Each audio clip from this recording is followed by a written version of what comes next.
ይህ ልብ የሚነካ እውነት ነው። ጦርነት ከሩቅ ሲታይ የጀግንነት ታሪክ ይመስላል። ነገር ግን ከቅርብ ሲታይ እምባ፣ ሰቆቃ፣ ሕይወት የሚቀጥፍ ነው። በተለይ የእርስ በርስ ጦርነት ሲሆን ይህ እውነት ከዛም በላይ ያሳዝናል።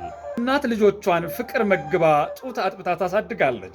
ነገር ግን የጦርነት እሳት ሲነሳ እነዛ ልጆች እርስ በርሳቸው በጦር ሜዳ ሲገናኙ ማየት የሰው ልብ የማይችለው ሐዘን ነው። ትናንት በጀግንነት የፎከረው ዛሬ እስረኛ ሆኖ ሲታይ ወይም ትናንት አብሮ ያደገው ወንድሙ ዛሬ በጦር መሳሪያ ሲገጥመው ከማየት የበለጠ የሚያሳዝን ጉዳይ የለም። ታላቁ ፈላስፋ ኢማኑኤል ካንት እንዲህ ብሎ ጽፏል። ሰላም የሰው ልጆች ከፍተኛ ተስፋ ነው። ይህ ሐሳብ የሚያሳየው ሰው በተፈጥረው ጦርነት አይመኝም፣ ሰላም ነው የሚመኘው። ሌላኛው ደራሲ ጦርነት ለሰው ልጆች ክብር አይመጥንም፣ እምባ ብቻ ይመጣል ሲል ጽፏል።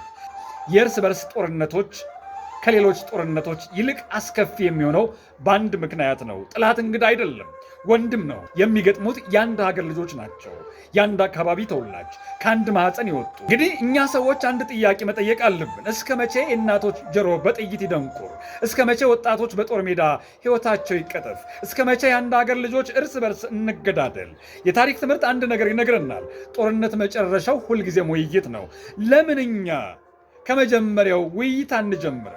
ሀገር በጥይት አትገነባም። ወጣቶች ለሀገር የሚሰጡት ትልቁ አገልግሎት በጦር ሜዳ መውደቅ ሳይሆን በእውቀት በስራና በልማት ሀገርን ማገልገል ነው። ነፃነትን የሚጋፋ የውጭ ወራሪ እስካልመጣ ድረስ ጦርነትን የሚናፍቁ መሪዎች እውር ናቸው።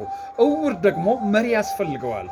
መሪ የሚያስፈልገው እውር እንዴት የአንድ እናት ልጆች ያጫርሳል?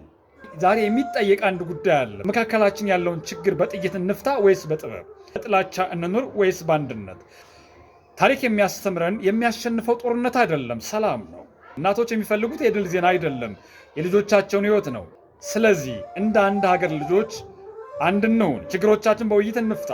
የእናቶቻችን እንባ በሰላም እንጥረግ። የፈረሰ አእምሮ ይዘን ከተማ መገንባት ከንቱ ነው፣ ነገ እድሉን ሲያገኝ ያፈርሰዋልና።